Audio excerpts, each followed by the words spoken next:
birth of the informed client is the death of the uninformed seller.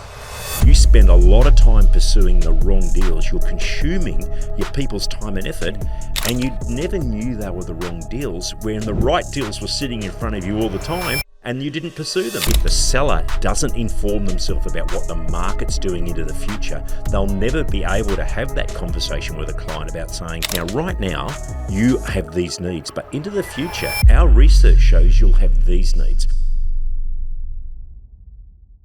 One of our pieces of research is that clients have never been more informed today of what their needs and requirements are than ever before. Correct.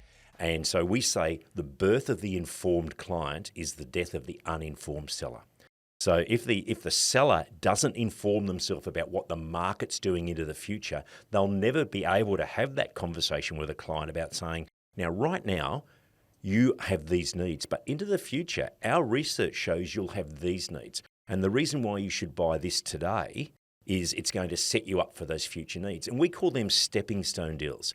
We say these are littler deals that you sell it to a client, and they help you step along to the big deal, which we call bedrock deals, right? And so this is the bedrock deal. So you can talk to a client and say, into the future, you are going to need these particular products and services. But along the way, to get you underway on that journey, we think you should have these. And Simon Sinek has a great term. He's got the continuum, right? Yep. And he says there's no such thing as a start, a middle, and an end in a client engagement.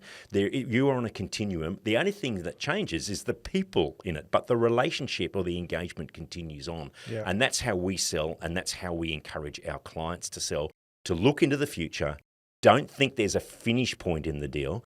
Educate your client. Your client will educate you. Ensure that you're always delivering on client needs, not your own needs, and your own needs will be looked after because you're looking after your client's needs. Take us through a client that you've worked with. Let's go through a live story. Let's bring a story to life where a client that you've worked with, where you coached them and implemented the 4 C's, implemented your frameworks, where they went from A to B, they got this success story, they onboarded. Take us through a journey of how they got from not being great at sales and now being great at it. We've got a great story, and we just released our new website, and there's a bit of a quote from our client on that website. And this was all about the fact that he didn't have a common language across his business. He wasn't able to ensure that when his people came together that they were speaking the same language. Our 4 C's methodology enables a single sales language in the business.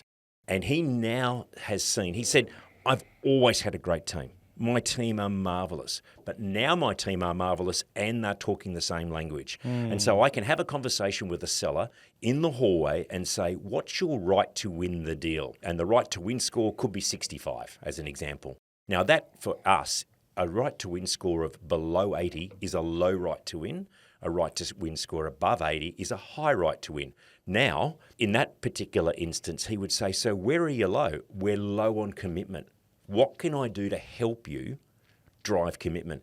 And he has found that it breaks down silos in his business because now everyone comes together, because I can be talking to you, Savan, about a deal and I go, I'm low on credibility. You say, what can I do to help you? So we're in different parts of the business. We break down between finance, we break down between marketing, we break down between sales, because people come together and it gives you a purpose for going and meeting and selling. That's the biggest thing that he's seen in his business: common language, an ability to work instantly on deals and fix the problems that are there on the deals. He's seen an increase in his win rate and, really importantly, a decrease in his cost of sales. And that decrease in your cost of sales goes straight to your bottom line. You know, in your business, you spend a lot of time pursuing the wrong deals. You're consuming your people's time and effort, and you never knew they were the wrong deals, when the right deals were sitting in front of you all the time and you didn't pursue them. So really, really costly mistake pursuing the wrong deals.